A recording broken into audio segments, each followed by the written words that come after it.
Hi, I'm Niko. I'm the engineering team lead for the ScriptRunner for Jira Cloud team behind HAPi. In this video, I'm going to show you how to create a new script using HAPi. HAPi is ScriptRunner's Groovy-based API for doing common tasks in Jira, like managing issues in projects, updating fields, searching, and much more in a faster and easier way. HAPi is written in Groovy and works equally well with new scripts and existing ones. Alright, let's look at the example.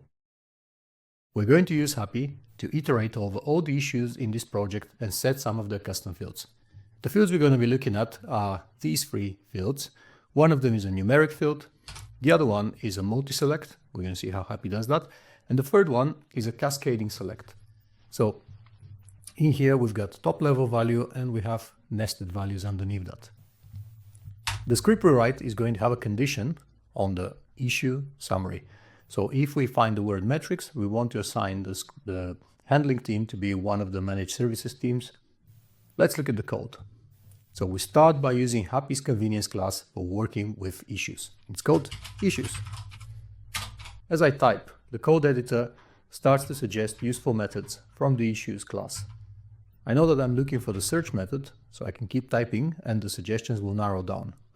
If I want to dismiss this, I can use escape or click away and then carry on.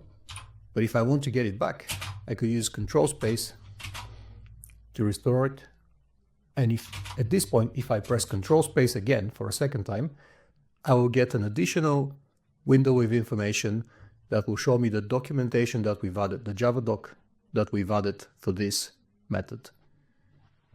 Okay, so in here we can see that it returns a list of objects of type issue and it takes a JQL query.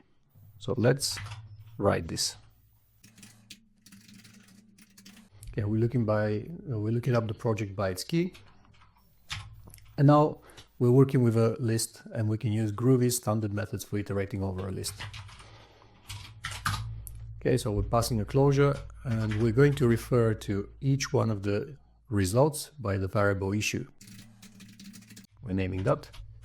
All right, so let's start with setting the custom fields. First, we want to call HAPi's method for updating an issue. And inside, we'll pass a closure, and this is where the setting of the value happens. So let's start with the easy one. The billing ID is a straightforward number.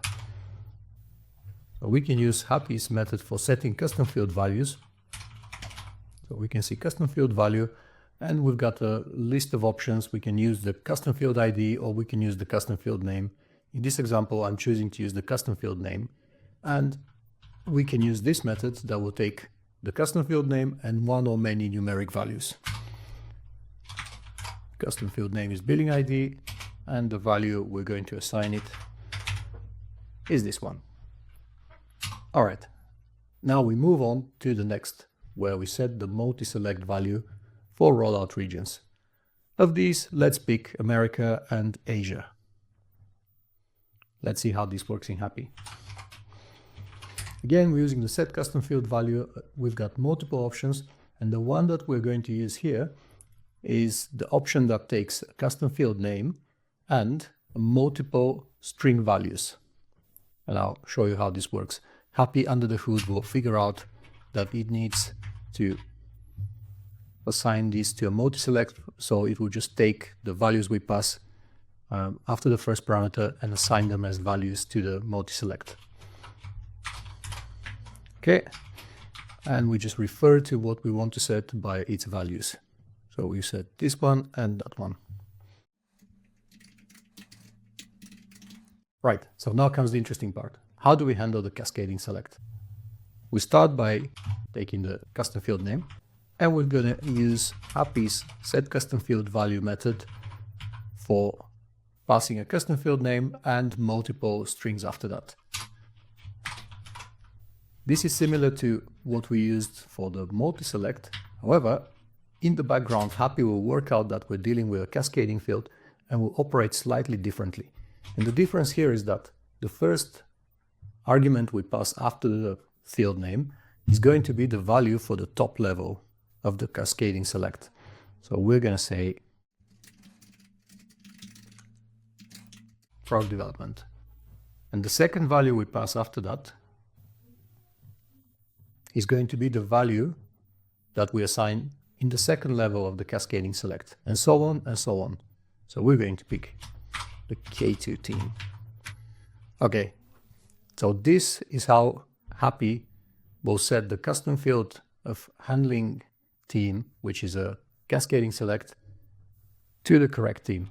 Now we mentioned that we want to have a condition around this. So let's wrap this in a conditional logic. We want to first get the issue summary.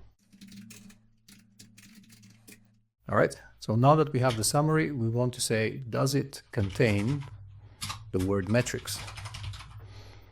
All right, so this is the statement that was going to give us yes or no. All we have to do is wrap it in a conditional logic. So if this is the case, then set the custom field value of handling team to one of the managed services teams. Otherwise, use this. Okay, so this is the code that we have for setting the custom field values.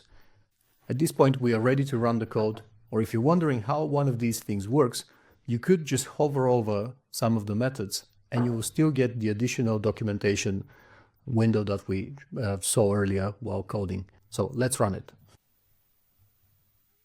Okay, so the script was successful. We can see that we have some logs telling us about all the requests we made. And let's look at what this looks like in the issue view. Here we are. We can see the multi-select field was populated correctly, the numeric field was populated correctly, and the cascading field was populated with the value for the department and a team name. Let's see whether our condition worked well. So we've got metrics in the summary, and the handling team is assigned to the managed services. Great. Let's recap what we did. We started from scratch. We used HAPi's convenience class for working with issues. In there, there's a search method, so we used that. We iterated over each of the results. For each of these results, we used HAPi again to set the custom field values of an issue. And then finally, we looked into some convenience methods for getting some more documentation. You can find out more about HAPi by visiting ScriptRunner's documentation website, where you can find out more information about what else can HAPi do, how does it work. You will find useful links to our Java docs and some more examples. Thank you for watching, and happy coding.